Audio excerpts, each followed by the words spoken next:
देखिए, कुछ समय से आप देख रहे थे, लगातार पर भी खबरें चल रही थी कि किस तरीके से 4 गुना दाम पर जो है वो पुलिस के इक्विपमेंट्स की खरीद हुई और तमाम तरह की चीजें और पूरे मामले को दबाने की कोशिश की गई। लेकिन जो अब हमें जानकारियां मिल रही हैं, ये बहुत चौंकाने वाली जानकारी है और बहुत स्तब्ध करने वाली है और इस पूरे प्रदेश के लिए बहुत खतरनाक संकेत है। किस तरीके से हेमंत सरकार ने एक प्रमुख संवैधानिक संस्था की सुरक्षा के साथ कॉम्प्रोमाइज किया है। एक प्रमुख संवैधानिक संस्था, लेजिस्लेचर, एग्जीक्यूटिव, जुडिशरी, ये 3 संस्थाएं होती हैं। उसमें से एक प्रमुख संस्था है हमारी जुडिशरी। झारखंड हाई कोर्ट की सिक्योरिटी के साथ हेमंत सोरेन सरकार ने जो इक्विपमेंट्स खरीदे हैं उसमें किस तरीके का कॉम्प्रोमाइज हुआ है, ये उनकी ही इंटरनल रिपोर्ट बोलती है, ये हम नहीं कह रहे हैं। अब आप बताएं कि जिस तरीके का खिलवाड़ लगातार होता रहा है, जिस तरीके का सब चीज में घोटाला होता रहा है सरकार में, हमें लगा था कम से कम सुरक्षा के साथ ये सरकार कॉम्प्रोमाइज नहीं करेगी, क्योंकि सुरक्षा अभी देश के एजेंडे में सबसे बड़ा विषय है। देखिए, हमेशा ऑडिट होता है, ऑडिट में ये पाया गया कि झारखंड हाई कोर्ट के जो सिक्योरिटी सिस्टम्स लगे हैं, जो मेटल डिटेक्टर्स हैं, जो हाई एक्सप्लोसिव डिटेक्टर्स हैं, उनको भी अपग्रेड करना चाहिए। बिना टेंडर के उस समय खरीद लिया गया। उच्च न्यायालय के लिए स्पेसिफिक कुछ उपकरणों को, उन उपकरणों के लिए इसमें बताऊंगा आपको, बिना टेंडर का खरीदा गया और जब खरीदने के बाद इसकी जांच हुई। अब आप सोचे, लोग खरीदने से पहले अमूमन उसके स्पेसिफिकेशन है उसको ट्राई करके सब जांच कर लेते हैं, लेकिन हाई कोर्ट के लिए खरीदा गया। ये तमाम उपकरण जो थे, इसकी जून में जांच हुई और इसकी जांच किसने की? पुलिस के द्वारा नियुक्त स्पेशल ब्रांच की एक हाई पावर कमेटी ने, जिसकी चेयरपर्सन थे डीआईजी स्पेशल ब्रांच। उस कमेटी ने जो रिपोर्ट दिया है वो बहुत चौंकाने वाला है और साफ दिखाता है कि यह सरकार कहीं ना कहीं उच्च न्यायालय की सुरक्षा से खिलवाड़ कर रही है। अब आप देखिए, ये रिपोर्ट जो है ये 18 जून 2024 का है। इस रिपोर्ट में कहा गया कि जो उच्च न्यायालय के लिए खरीदा गया उपकरण है सुरक्षा से संबंधित, उसमें deep search mine metal detector है, जिसका काम होता है जमीन के अंदर अगर कोई डेटोनेटर छिपा कर रखता है उसको डिटेक्ट करना।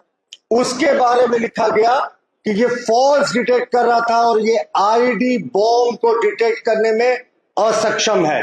यानी उच्च न्यायालय के लिए जिस deep search mine metal detector को खरीदा गया था, उसको स्पेशल ब्रांच की ही टेक्निकल टीम ने कह दिया ये बेकार है, ये डिटेक्ट नहीं कर पाता आईडी बॉम्ब। बात यही नहीं खत्म होती, उसी रिपोर्ट में आगे लिखा है अंडर व्हीकल सर्च मिरर। आप अक्सर जाते होंगे तो देखते होंगे शीशा लगाकर, वो आपके गाड़ी के अंदर क्या है उसको वो चेक करते हैं। उसी रिपोर्ट में लिखा है कि उच्च न्यायालय में जो अंडर व्हीकल मिरर को लगाया गया है, सर्च मिरर का इंस्टॉलेशन हुआ है, वो बिल्कुल अंडर क्वालिटी है और वो किसी भी बॉम्ब या आईडी एक्सप्लोसिव को डिटेक्ट करने में असक्षम है, वो स्पेसिफिकेशन को मैच नहीं करता। ये बहुत गंभीर आरोप है। किस तरीके से उच्च न्यायालय के लिए खरीदे गए उपकरणों को उनकी ही पुलिस ने 1 वर्ष पूर्व जो है वो गलत बताया था।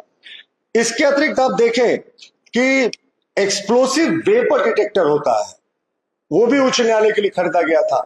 इसमें आप देखें टीएनटी, पीईटीएन, हाई एक्सप्लोसिव को डिटेक्ट किया जाता है, ये भी उच्च न्यायालय के लिए खरीदा गया था।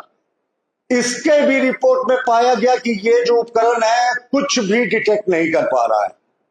अब आप सोचे, उच्च न्यायालय की सुरक्षा के साथ इस सरकार ने कैसे कॉम्प्रोमाइज किया। सरकार ने खुद पाया कि अब जो उच्च न्यायालय में पहले से लगे इक्विपमेंट से आउटडेटेड हो गए, नए खरीदने चाहिए। बिना टेंडर का खरीद लिया, कहा कि साहब इसी वर्ष में खरीदा गया है इसीलिए इसी दर पे हम खरीदते हैं। यह भी आपत्तिजनक है क्योंकि दरें तो महीने दर महीने बदलते रहती है।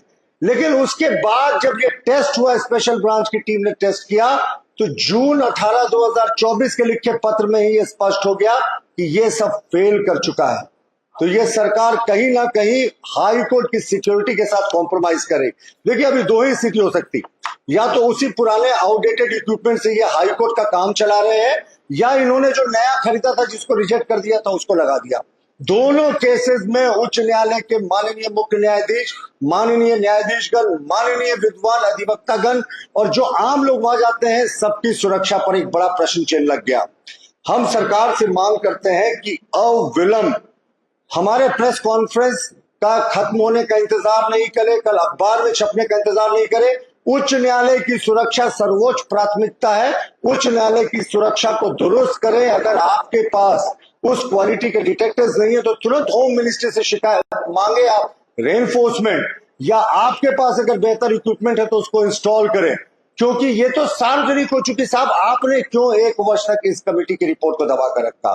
क्यों जो सप्लायर एजेंसी थी उस पर FIR नहीं हुआ? क्यों जो दोषी अधिकारी थे जिन्होंने ये खरीद पर फरोख्त की और जिसमें सारा कुछ कमीशन की बू आती है, कई बार आरोप लगे कि 4 गुना दामों पर खरीदा गया बिना टेंडर का, तो क्यों सरकार पूरे समय मूक दर्शक बनी रही? तो ये बहुत गंभीर आरोप है सरकार पे। हम लोग मामला ये 2024 के जून का है और अब देखिए जून 2025 आ गया।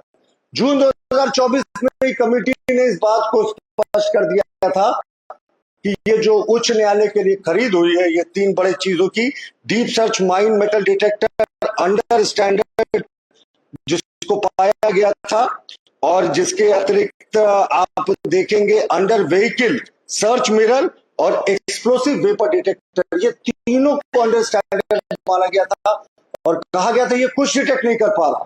तो अब कहीं कहीं तो मैं फिर से माननीय न्यायाधीशों के, मुख्य न्यायाधीश, विद्वान वकीलों के और जो तमाम लोग जाते हैं वहां, सबके आम लोगों की जान को आप कहीं ना कहीं खतरे में डाल रहे हैं। मुख्यमंत्री जी, इंतजार मत कीजिए, तुरंत अभी के अभी उच्च न्यायालय की सुरक्षा को दुरुस्त करें। अगर आपने अभी भी पुराने इक्विपमेंट को लगा कर रखा है, क्योंकि नया टेंडर तभी होता है जब पुराना इक्विपमेंट आपको लगता है आउटडेटेड हो जाता है। जेलों में देखिए 2G जैमर अभी भी लगे हुए हैं, तो आप तुरंत अपडेट कीजिए इन इक्विपमेंट्स को, इंतजार मत कीजिए, केंद्रीय गृह मंत्रालय से मदद लीजिए। लेकिन ये सरकार क्या कर रही है साहब? जून 2024 में जब ये सार्वजनिक हो गया था कि उच्च न्यायालय के लिए, और स्पेसिफिकली उच्च न्यायालय के लिए सारे इक्विपमेंट्स खरीदे गए थे कि ये इक्विपमेंट्स 3rd ग्रेड के हैं, 2nd ग्रेड के भी कहना नहीं होगा। अब कोई आईडी बॉम्ब नहीं डिटेक्ट कर पा रहा, कोई जो माइंस अंदर गाड़ा हुआ है वो डिटेक्ट नहीं कर पा रहा है, या जो शीशा से आपको बॉम्ब अगर गाड़ी के भीतर कोई लगा कर जा रहा है वो डिटेक्ट नहीं कर पा रहा। और ये पुलिस की इंटरनल रिपोर्ट कर रही है उच्च न्यायालय के लिए, तो इसके आगे क्या बचता है? मुख्यमंत्री जी, राजधर्म निभाइए, जो दोषी अधिकारी है उन पर कड़ी कार्रवाई कीजिए, उस संबंधित एजेंसी पर भी कड़ी कानूनी कार्रवाई कीजिए, और सबसे महत्वपूर्ण हमारा मानना है उच्च न्यायालय की सुरक्षा को अभी के अभी दुरुस्त कीजिए, क्योंकि अब तो ये बात सार्वजनिक हो रही है और ये तो आपको पता था। सरकार में आप कह नहीं सकते कि इग्नोरेंस इज एनी एक्सक्यूज। जून 2024 में जब कमेटी सारी चीजों को रिजेक्ट कर चुकी थी, और या तो पुराने आउटडेटेड चीजों से काम चला रहे हैं या आपने वही रिजेक्टेड और डिजेक्टेड चीजों को लगा दिया, दोनों सूरत में बहुत गंभीर मामला है। और हम मांग करते हैं सरकार से कि उच्च न्यायालय के सुरक्षा के साथ किसी तरीके का कॉम्प्रोमाइज नहीं किया जाए। देखिए, अभी भी देश में जो सुरक्षा एक बड़ा मुद्दा है, हाई सिक्योरिटी जोन है, और ऐसे भी न्यायालयों में बहुत, जमशेदपुर की बात करें, देवघर की बात करें, हजारीबाग की बात करें, गन शूट आउट हो चुके हैं। तो अब तो उच्च न्यायालय में इस तरह की चीजें सामने आ रही हैं, तो अब क्या बचता है मुख्यमंत्री जी? तो हमारी चौथी बार हम मांग दोहरा रहे हैं, अभी के अभी उच्च न्यायालय की सुरक्षा को दुरुस्त कर किया जाए, क्योंकि कोई कॉम्प्रोमाइज नहीं होना चाहिए। जुडिशरी को निर्भीक होकर काम करना चाहिए। लेकिन यहां तो आपने वहां भी घोटाला कर दिया, जब आपकी टेंडर कमेटी ने 1 वर्ष पूर्व कह दिया था कि सारे इक्विपमेंट घटिया है, तो अभी तक क्यों कार्रवाई नहीं हुई?